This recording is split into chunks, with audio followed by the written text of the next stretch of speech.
મિત્રો કેમ છો? મજામાં? આજે બનાવવાના છે આપણે વેજીટેબલ સૂપી પાસ્તા બનાવવાના છે. એકદમ સરસ મજાના વેજીટેબલ હું કયા કયા નાખીશ બધું જ વિડીયો તમારી જોડે શેર કરીશ. બધા વેજીટેબલ મેં સમારી લીધા છે. ફુલાવર છે, આદુ છે, મરચાં છે, શિમલા મરચું છે, ગાજર છે, તીખા મરચાં છે, લસણ છે, લીલી ડુંગળી છે, બધું જ મેં સમારી રેડી કરી દીધું છે.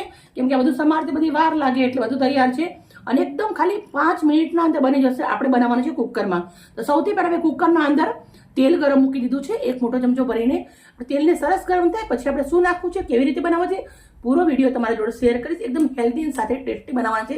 પાસ્તા બાળકો ખાતા હોય છે, મેગી બાળકો ખાતા પણ વેજીટેબલ નથી ખાતા હોતા ને, આજે વેજીટેબલ નાખીને બનાવવાનું છે એટલે બાળકો માટે પણ સરસ રહેશે. મારો વિડીયો સારો લાગે તો પ્લીઝ મને લાઈક કરજો. એકવાર તમારા પરિવાર માટે જરૂરથી બનાવજો. કુકરમાં બનાવવાનું છે. સૌથી પહેલાં આપણે ડુંગળી સમારી નાખવાની છે. તો 2 નાની ડુંગળી લીધી છે, એને સમારી દીધી છે અને આવી રીતે આપણે તેલના અંદર થોડી એવી સાતરી દેવાની છે. પહેલાં ડુંગળી આપણી થોડી સતરાઈ ગઈ છે. હવે નાખવાનું છે અંદર ઝીણું સમારેલું લસણ. તમે 1 ગાંઠ લસણ લીધું હતું, ઝીણું સમારી લીધું છે. પછી આપણે નાખવાના છે અંદર ઝીણું સમારેલું આદુ. 1 સોપારી એટલો ટુકડો લીધો હતો, એને પણ ઝીણો સમારી લીધેલો છે. પછી લેવાનું છે આપણે લીલા મરચાં. એ એકદમ તીખાવાળા છે અને ઝીણા સમારી લીધા છે. બાળકો નાના હોય, તમારા બાળકો માટે બનાવતા હોય તો તમે થોડા તીખા ઓછા મરચાં વાપરવાના, કદાચ ના નાખવાના તીખા મરચાં. પછી આપણે નાખવાનું છે અંદર ગાજર. ગાજર પણ એકદમ સરસ મજાનું છિલકા ઉપરના નીકાળી ઝીણું ઝીણું સમારી લીધેલું છે. પછી આપણે નાખવાનું છે અંદર ફુલાવર. તો ફુલાવર મેં આવી રીતે સમારી દીધું છે. તમે જુઓ આવી રીતે પતલું સમારી દીધું છે. સમારી અને ધોઈ નાખ્યું હતું, કોરું પાડી વાટકી લઈ લીધેલું છે.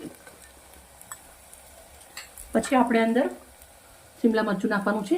1 નાનું મરચું હતું મસ્ત બેબી, એ નાખ્યું છે. હવે આપણે એને મસ્ત સાંતળી લેવાનું છે બધું.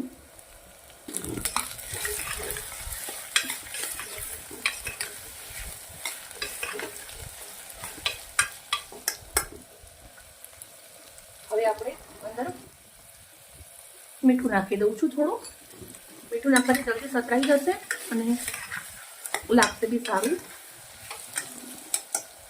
થોડી વાર 5 મિનિટ સરખાથી સતરાઈ ગયા છે. હવે આપણે સોસ કરવાના છે. તો કયા સોસ કરીશું બતાવીશું. ચીલી સોસ નાખું છું 2 ચમચી, સોયા સોસ નાખું છું 1 ચમચી,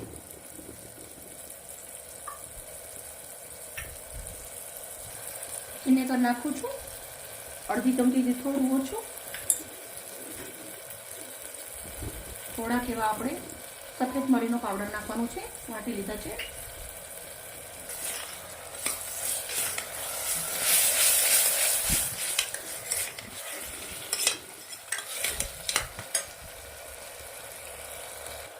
હવે આપણે પાણી રેડવાનું છે. આપણે 4 ગ્લાસ પાણી નાખીશું. 2 3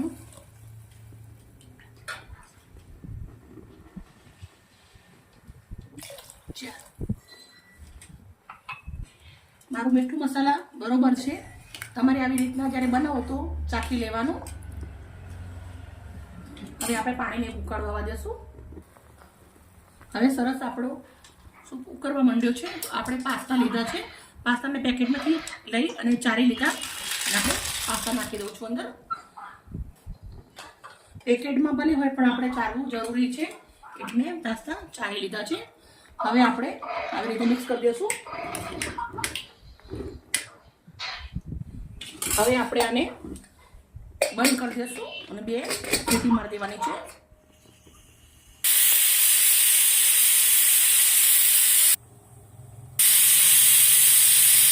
બે સીટી પડી ગઈ છે. આપણે ગેસ બંધ કરી દઈશું અને હવા નીકાળી દઈશું.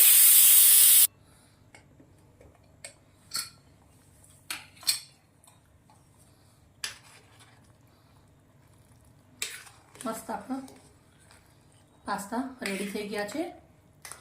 હવે આપણે અંદર નાખવાનું છે લીલી ડુંગળી. લીલી ડુંગળી નાખ્યા પછી આપણે થોડી વાર આને ઉકળવા દેવાનું છે. મિત્રો તમારા જોડે લીલા ધાણા હોય તો બી નાખી શકો છો, પણ મારા જોડે લીલા ધાણા નથી એટલે મેં નથી નાખ્યા.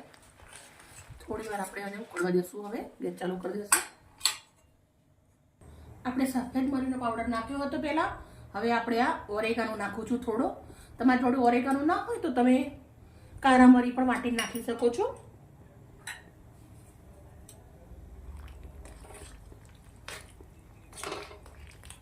થોડી વાર આપણે ઉકળવા દેવાનું છે આને.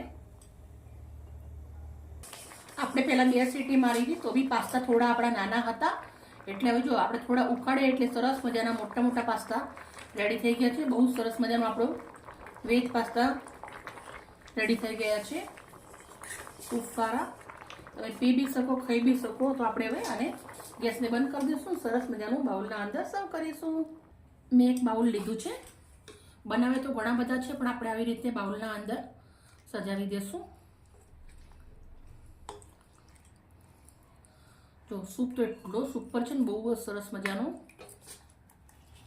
નાના મોટા બધા જ ખુશ થઈ જશે એકવાર તમે આવી રીતના બનાવશો તો. મેં આવી રીતના મારા સોસાયટીના બાળકો માટે બનાવ્યું છે, ઘણા બધા છોકરાઓ માટે બનાવ્યું છે, પણ આવી રીતના હું થોડું એવું સર્વ કરી દઉં છું. હવે આપણે અંદર થોડીક એવી ઝીણી સમારેલી ડુંગળી રાખી હતી એ નાખી દઉં છું. તલ થોડા નાખી દીધા છે. મિત્રો મેં સજાવી અને રેડી કરી દીધું છે. ચમચી પણ સરસ રાખી દીધી. સૂપ બી પી શકો તમે, પાસ્તા બી ખાઈ શકો મિત્રો. Okay bye. કાલે આવી નવી રેસીપી સાથે.